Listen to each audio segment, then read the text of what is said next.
And we're live. We are We are live. live again, guys. But this time, I am here with my new co-host and co-producer and head writer. Everybody, meet your boy.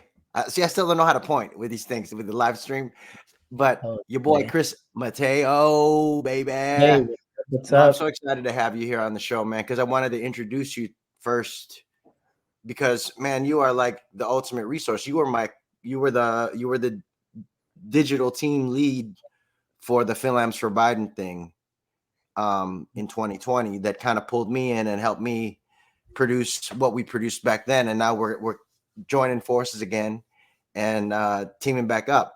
And I wanted to kind of introduce you to my audience, and also because I feel like I'm gonna keep this.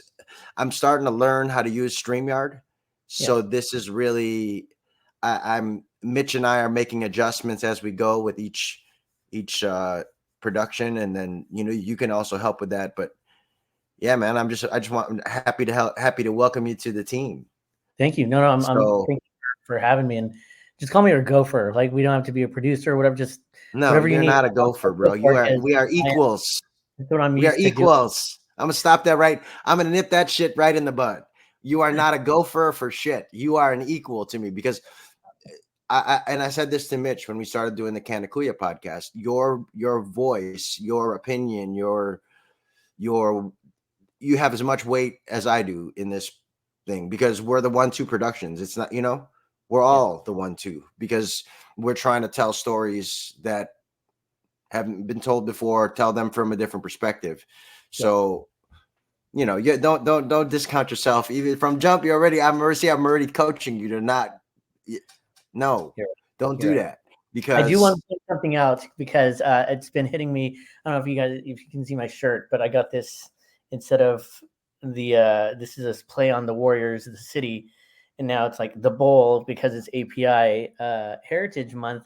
I want to point out first and foremost the one thing that I remember from working with you back in 2020 was you just kept saying, it's Filipino American History Month, so let's go make history, and that has stuck with me ever since. So every time that comes around, I don't know if it works with the API Heritage Month. Like, I'm not going to be like, oh, it's API Heritage Month. Let's go make a heritage. It doesn't work the same way. But with like Philip, I feel some pride for it, but at the same time, it doesn't hit as hard as October does.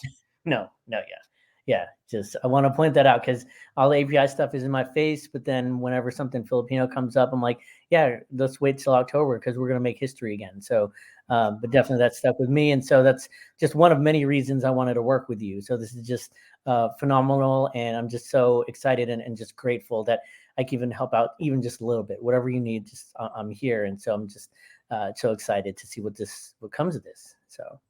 Well, tell us. I mean, I know you, but tell my audience about you. Where'd you get your start?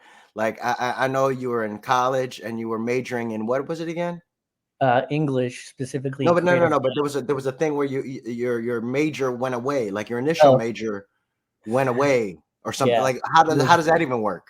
Yeah, so life is just all about adapting, right? And so I went to St. Mary's College of California up in the Bay Area, mainly because it was a small school, is exactly what I needed. I'm an only child, so I'm like, I don't really need that much, a huge ass university. But what they had was this major that really fascinated me, which was organizational psychology. It was basically the study of organizations and how we work with people, HR stuff, things like that. But ultimately, how I can take the study of people and their behaviors and really help, employees, workers, systems, organizations, whatever it takes.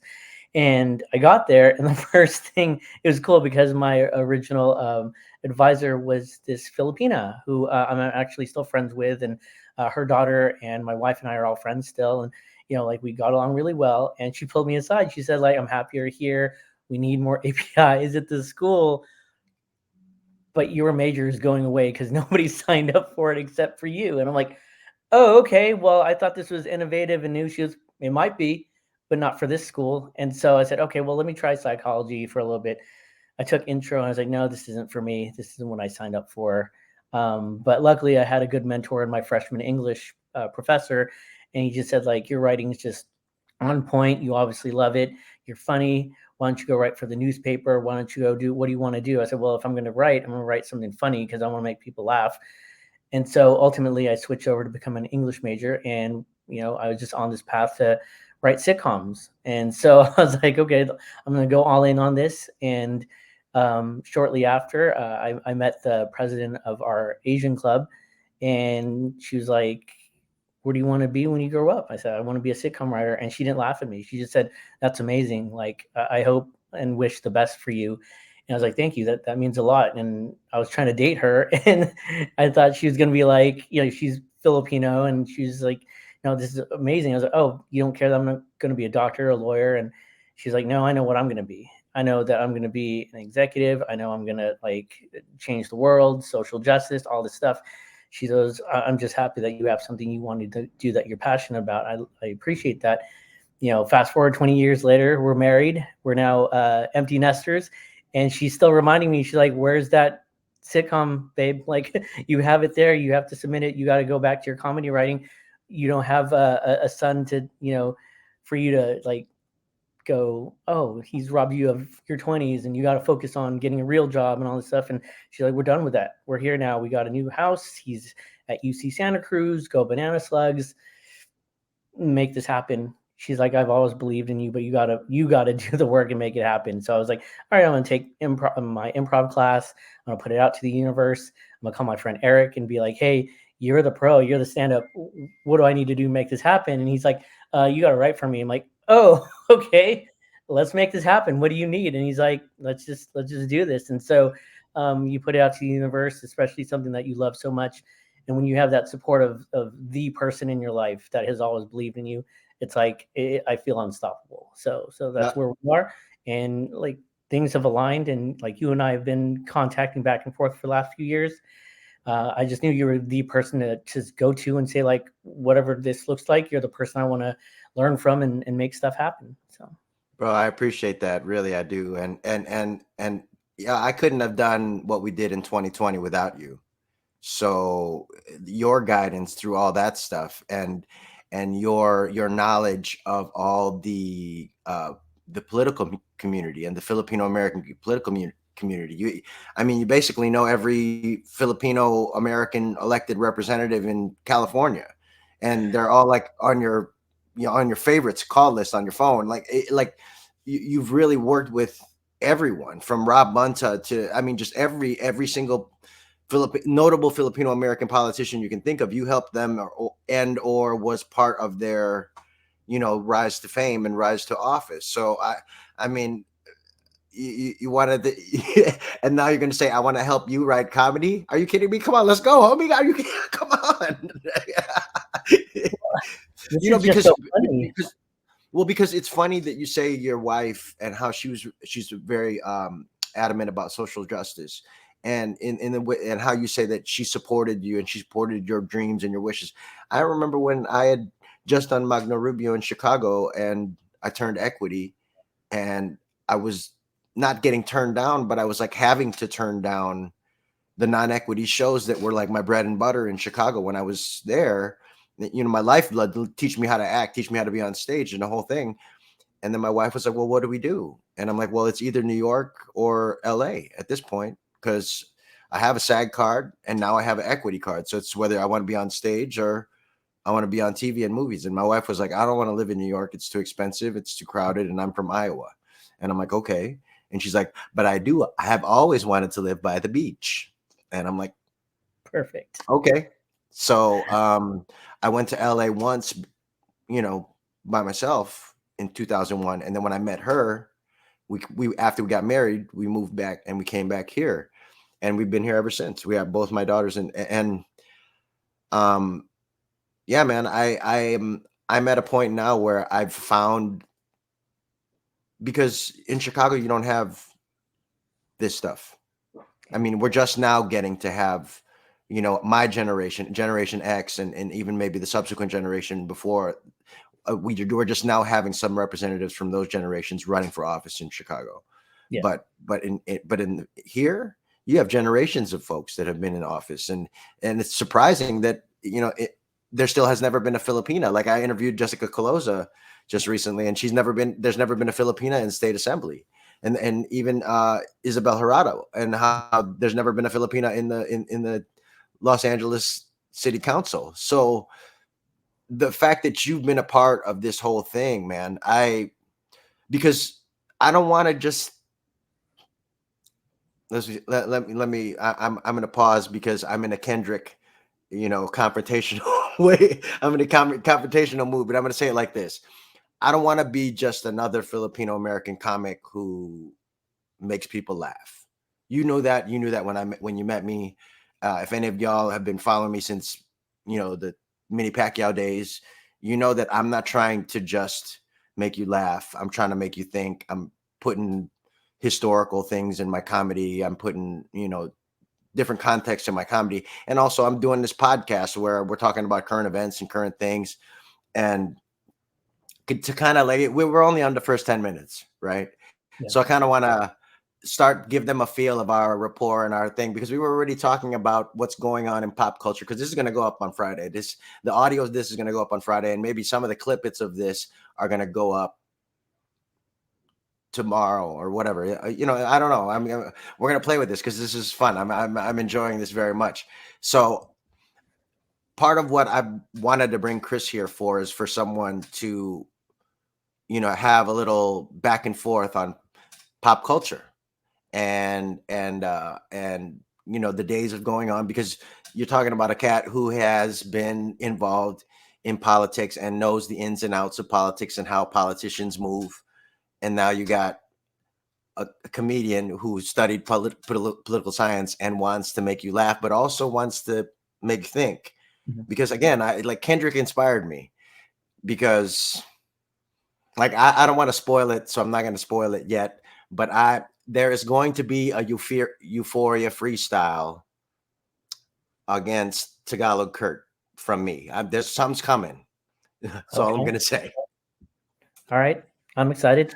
Okay. I'm excited.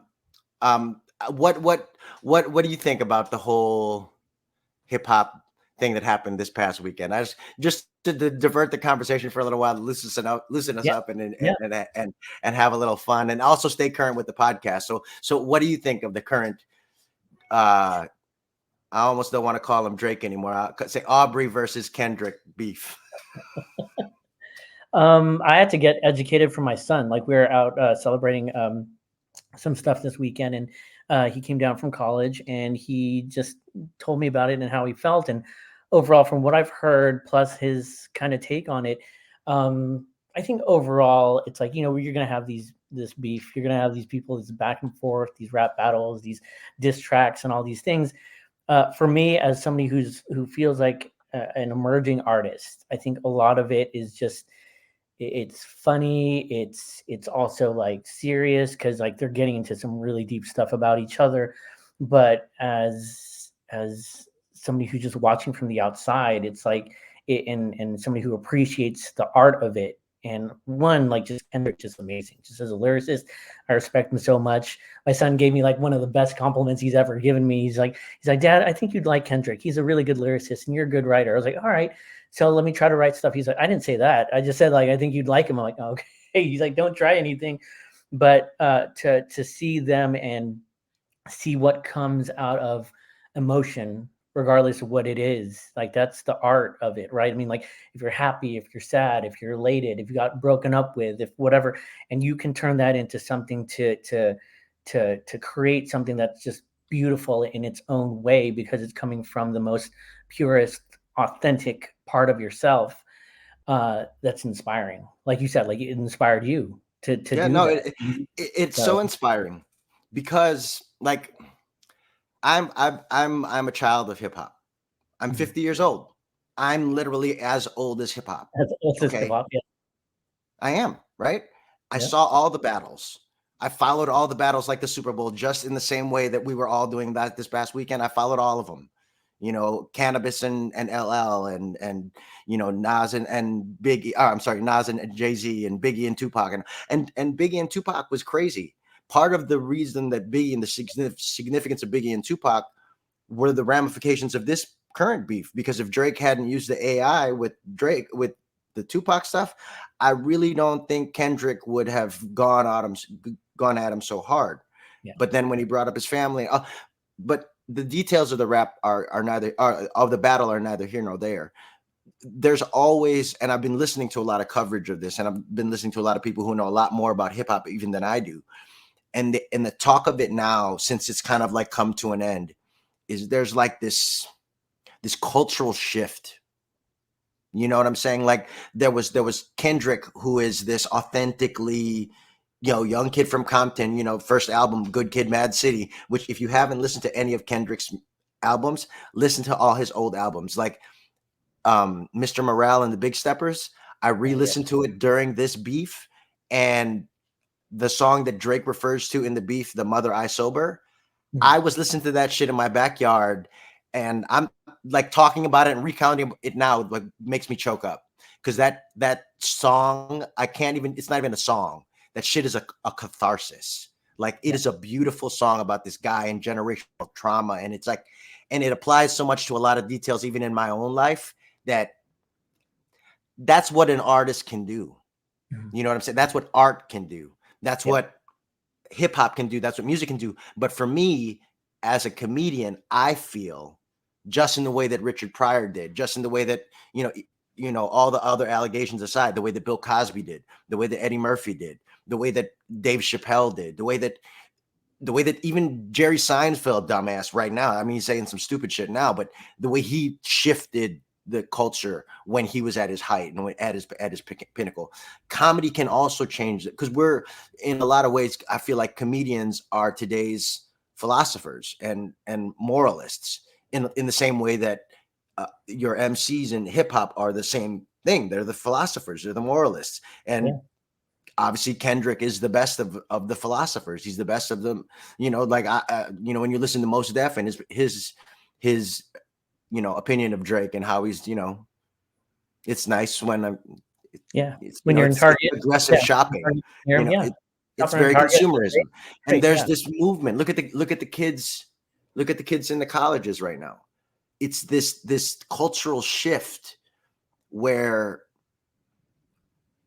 like, I don't want to necessarily speak on all the stuff that's going on in Gaza and what's going on in Israel, to the point, because I don't know because I know that there's hundreds of years and not even that, at least decades of history when it comes to this conflict. And there's so many back and forth bad on both sides that it's hard to, but at the same time, what's going on at this very moment right now, it's really fucked up.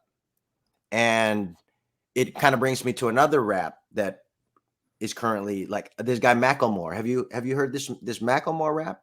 Yeah. Where he talks about, and he had me the whole time.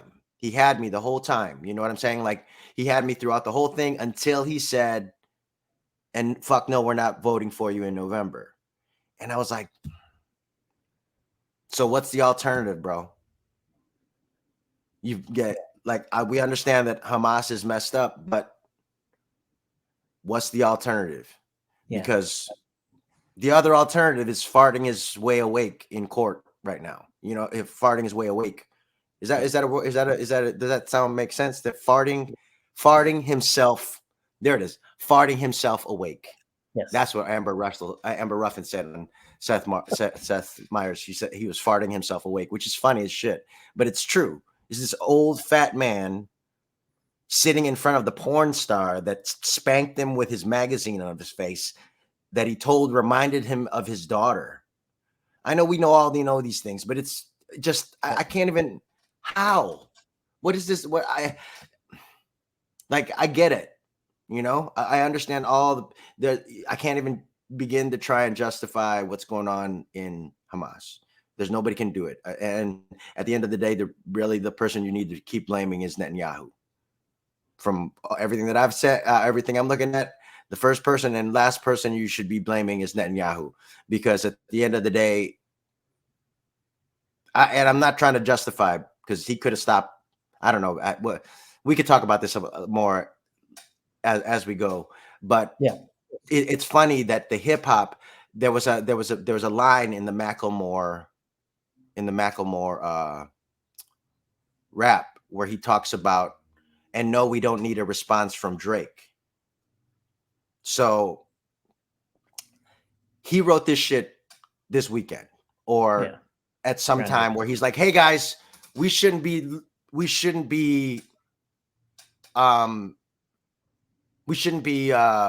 paying attention to Kendrick and Drake. We should be paying attention to my rap and everything I'm rapping about and these issues here. And it's a very admirable cause, but I want to, what's your opinion on it? What do you think? I mean, back to the artist thing that we were talking about, right? I mean, like everybody's going to be able to produce something and say something. And when it comes from a specific emotion or your authentic self, it's going to come out. And, you know, we'll have our opinions and whatnot. I respect those that do create, especially now that I'm trying to create more myself. I heard it just briefly. Like I said, my wife sent it to me early this morning. I was like, all right, let me listen to it. I was moving stuff and I didn't really get to you know what? I'm going to do something unprecedented, Chris. Okay. Why don't we just listen to it? Because I think I have it on my phone. Wait, do I? Good. No, I don't. But we can I can pull it up. Let's pull it up. And let's listen to it. Okay. Because I don't think he has copyrights on it, so it's not going to affect the podcast. And the song by Noah Lazarus in the beginning of the podcast already messes up our copyright because homie sent me a copy without a copyright release. So my shit gets hit with a copyright anyway. But it's okay. It's all good, Noah. Don't worry about it. I'm still going to use Tectonic. Shout out to Noah Lazarus, who is the guy the artist who plays, that's the theme song of the podcast.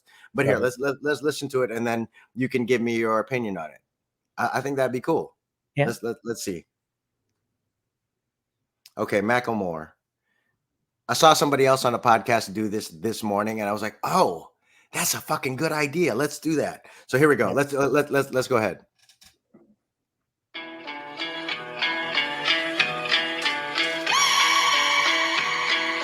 Can you see it? Can you hear it? Is threatening about divesting of one piece. The problem isn't the protest, it's what they're protesting. It goes against what our country is funding. Block the barricade until Palestine is free. Block the barricade until Palestine is free. When I was 7, I learned a lesson from Cuban Eazy-E. What was it again? Oh yeah, fuck the police. Actors and badges protecting property and a system that was designed by white supremacy. But the people are in the streets. You can pay off Meta, you can't pay off me. Politicians who serve by any means. APAC, Kofi, and all the companies. You see, we sow fear around the land of the free. But this generation here is about to cut the string. You can ban TikTok, take us out the algorithm, but it's too late. We've seen the truth, we bear witness.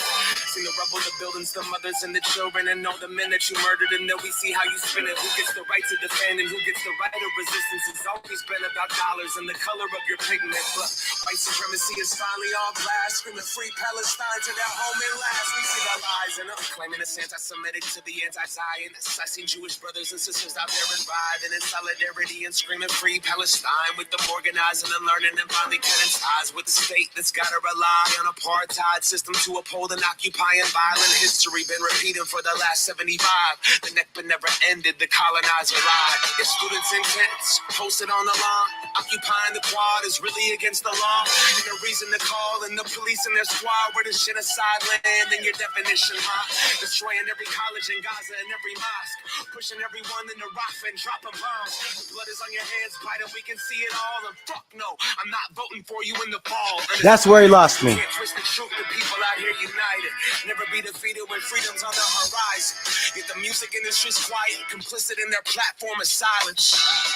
What happened to the artist? What you gotta say? If I was on a label, you could drop me today. I'll be fine with it cause the heart fed my page. I want a ceasefire, fuck a response from Drake.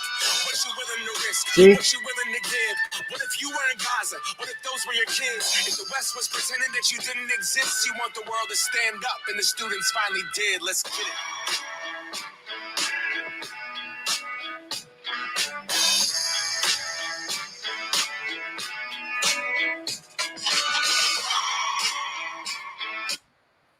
What'd you think? Yeah, man. I mean, like it's just, I hear it and I feel it at the same time. My lens specifically has been my son just started college. Like, he's finishing up his third quarter in school, and almost every other week he's saying, like, this is happening on my campus. This is, this is what protests are usually like all this, and keeping up with, divestments and things he's trying to learn. And like, hearing a song like this, it's like it resonates from the lens of a father of someone who's part of Gen Z, and like hearing what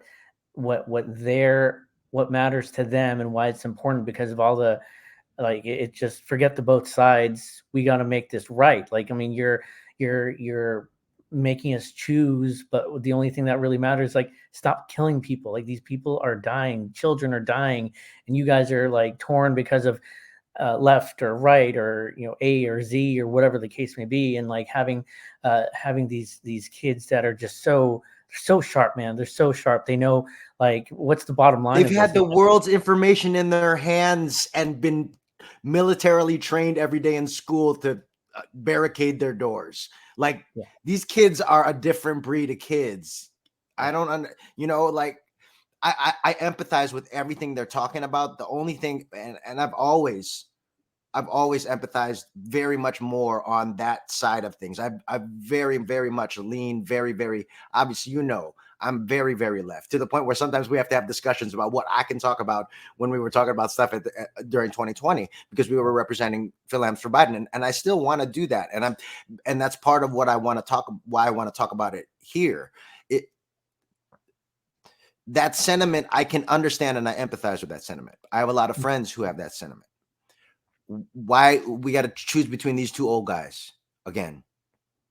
And I always, especially when it comes to politics, especially when it comes to this country, I go back to my political mentor, my political Jesus, I call him, Mr.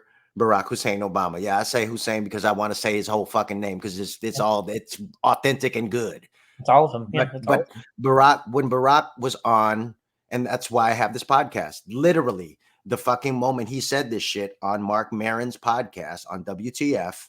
Go back and listen to it. If you don't listen to this podcast, y'all, every American should actually listen to this podcast, because when you talk about like a conversation where, I'm gonna sit down and have a beer with my president, that is the first time I ever felt like I sat down and had a beer with my president, during that conversation with Mark Maron. And I then made a promise to myself. I was like, okay, Mark Maron's a stand-up comedian. I'm a comedian. I can't stop talking. So I know that podcasting is something that I should start doing. But now that's my fucking goal. That is my goal. I'm not going to swear when Barack comes, but when Barack comes to my house, or when Barack and I are on, I won't swear. I promise. I won't swear when I meet Michelle either, but we are going to meet Barack and Michelle. God, I'm for real. Because he said this, all that to say this. He said on the Mark Maron podcast, America is like a battleship or like a cruise ship. You can't turn it or change it drastically, or else it's going to sink like the Titanic. You got to turn that shit gradually and slowly. And Trump was a fucking wild card. Trump was something that probably shouldn't have happened, but for like 25,000 electoral votes in 2016 or some shit, and shitting all over my Cubs World Series by having him win the election. We can't ever have nice things in Chicago, by the way. Anyway, I digress. No, but you think it'll get better if you give your fuck you, or don't show up, or don't vote, or vote for Trump as a fuck you to Biden because of what's going on in Israel? You think it's going to get better? Or do you think with Trump already is talking about how he wants to, he's up in Netanyahu's booty. He's all up in, he wants the approval of all those guys, all those, aggressive folks, all the guy in what's his name? The dude from, well, of course, Putin. But like all those dictators, Kim Jong-un, and even China, all those guys, he wants to be like them. So if you want to do that, know that it won't get better in Hamas if Trump is elected. It'll get a lot worse. The only way it would get better is to, I understand that everybody thinks the system is broken, and I agree. I feel like the only way that we could really fix this the right way is if Biden were to win, the Democrats won the House in a big majority, and the Senate, and they won the Senate in a big majority, so that we could do some constitutional amendments, because you need 2/3 of both houses and the president's signature in order to pass constitutional amendments. And you're not going to get 2/3 of Congress when you got Marjorie Taylor Greene in that office. It's just not going to happen. And that's why the country moves so fucking slow, is because you got 50 states and 400 million people to wrangle. It moves slow. And so, yeah, I get it, man. I get it why you wouldn't want to participate in this bullshit, because it's been rigged since the beginning. And we've been trying to de-rig it since, the more perfect union. That's the basic term. That's it.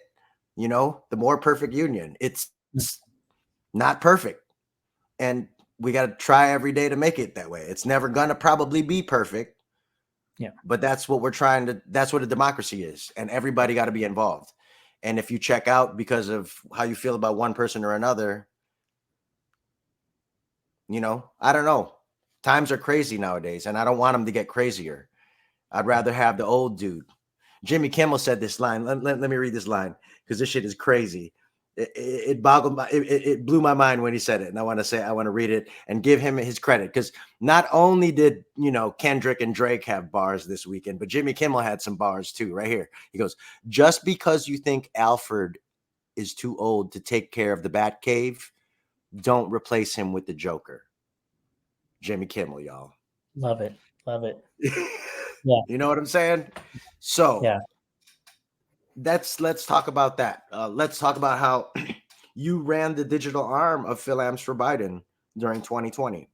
Yeah. Right. So let's talk about how we're going to bridge 2020 to 2024, and what we were doing in 2020, and how we're gonna, obviously we're gonna be doing a lot of this.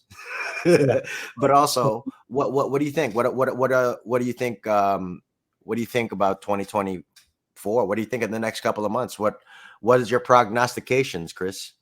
Yeah, I mean, like the way that I've been sharing with, we're trying to bring the team back together, especially with FilAms for Biden. We're trying to see who the leadership is, and what I suggested to them was, like we did a lot of great things in terms of organizing and getting state representation for all the Filipinos that we were working with.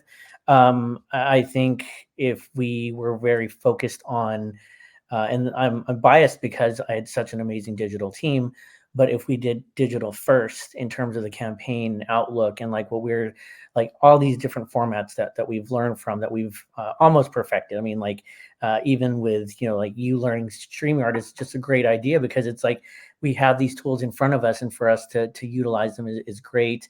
I think there will be on the ground stuff. There are ground campaigns, obviously, in every state, every city, localized stuff.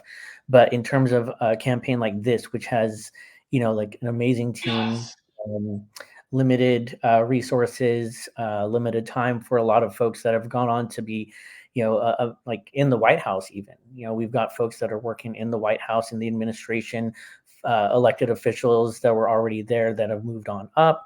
But I think the most realistic thing for this team will be, and again, it won't be up to me because I'm not one of the chairs, but what I suggested was, let's reinvent this and make sure that it's digital first, and make sure that we utilize all these tools. If we're not going to have a budget or money or whatever, we do have the talent, we have the time, we have the ability to organize in ways that a lot of other people do, right? And we might as well utilize these in our favor. If we can't afford signs or mailers or the traditional ground campaign, that stuff isn't going to work, then let's not use that right now. Let's focus on what we do have, and not on we need to live in a spirit of what we do have, what we appreciate, not a deficit, but blessings, right? And from there, it's all digital. Like we can email all day. We have MailChimp, we've got StreamYard, we've got Zoom all day. We've got, social media platforms. We've already created the digital media that I just have to change like the numbers on some of these things, and we've got graphic designers, like just amazing stuff. And we know for those, we're talking about this next generation. If we're going to reach out to them, this is the platform to do it. If we're serious about that, if they're the ones that we're going to reach out to, they want to make the change, we want to give them the platform to do that. Digital is going to be the way to go anyway, right? And then they can do what they want, like I said, locally. Like all politics is local. You talked about that in one of your previous episodes. We want to continue that, and that's fine. But if we're going to be realistic about a nationwide campaign run out of mostly California, let's be honest, most of us are out here in California working on this. We want to make sure that we do the best of our abilities, and the best of the abilities will be not flying out anywhere, not doing ground campaigns ourselves, but working with those who are doing it and giving them tools to do so. Yeah, dude. I mean, and any way that I can be a part. I was trying to look on my phone because I know that the Gerardo campaign asked me to co-host something, and I can't remember what the date is. So if you're listening to this, hit me back with another DM, because I got a lot of DMs and I'm looking through them. I'm trying to find the date that you want me to be a co-host for one of her fundraisers, and I'm down to do it. But I'm just hit me back if you hear this. I'm looking. I'll find it. No, but I'm really happy to be a part of that, because it's easy to be cynical. It's easy to lose hope because there's a lot of shitty stuff going around. But I'll bring it back to the conversation we were talking about, and I want to bring it back to the Kendrick and Drake beef, just to wrap it up, only because I feel like that was a brilliant way we ripped, through your life, your experiences and your political experiences, but then got into the current events of the rap beefs, but then also talked about Macklemore, and then we talked about into how that affects the Biden campaign and the political ramifications of the youth vote, and how we want to use FilAms for Biden and FilAms just in general to help at least avoid the chaos.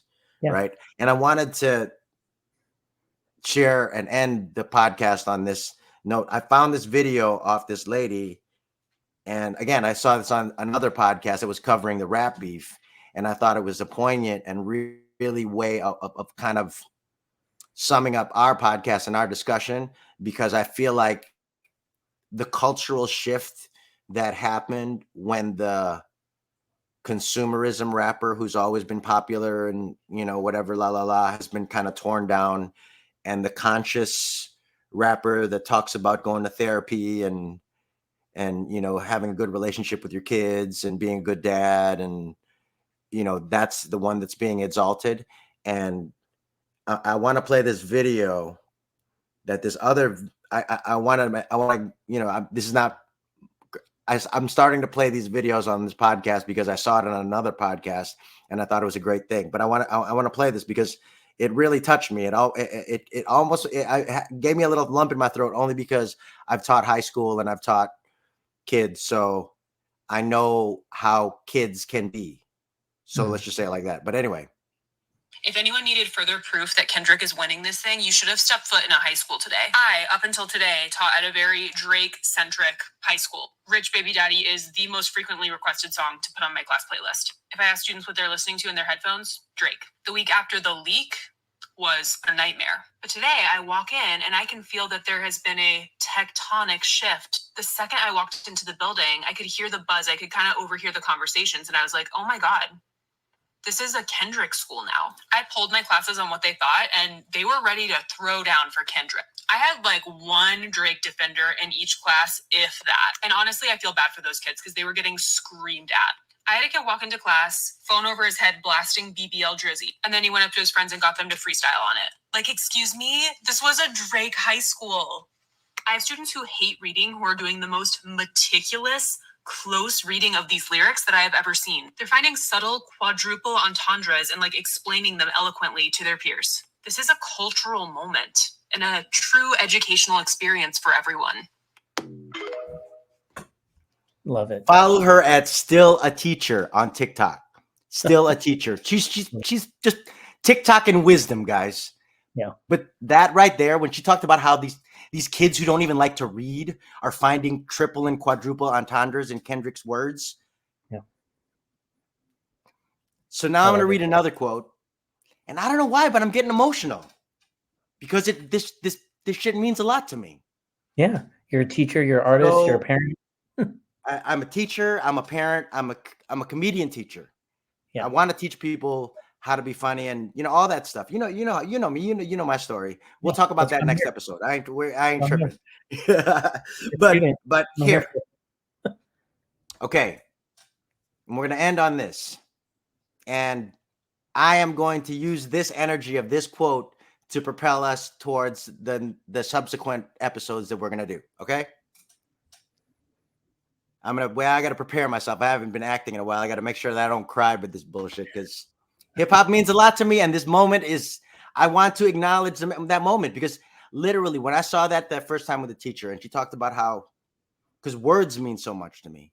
And when Kendrick could make words mean that much to kids in high school through hip hop and through art, that it's important. So again, subscribe, write a review, because this was a fire episode, y'all. This was like the most current events episode of episodes. And also I brought on my famous and special co-host, Chris Mateo, guys. So if you want more of this, you want more of this intelligent, funny political discussion and current events discussion and pop culture discussion, subscribe to Miscellaneous and Brown. And we're going to be here. We're going to be here at least till the election and probably on and subsequent every week up until then, up until, whoever MSNBC picks up this bitch. All right. Yep. So I go all that to end with this quote. You have anything to say before I read the quote, Chris? No. I can't wait to hear it. Okay. Remember, Kendrick Lamar grew up in Compton, California. Yeah. So I'm not saying I'm going to change the world, but I guarantee that I will spark the brain that will change the world. Tupac Shakur. And I feel like the brain that sparked and changed the world was Kendrick Lamar. Yeah. So y'all bump, not like us. And I'm going to warn you right now, Tagalog Kurt. My verse is coming. It's coming. Because you're not like us. And when you say kuya, it makes me cringe. Oh, love it. Oh. All right, y'all. Bye-bye.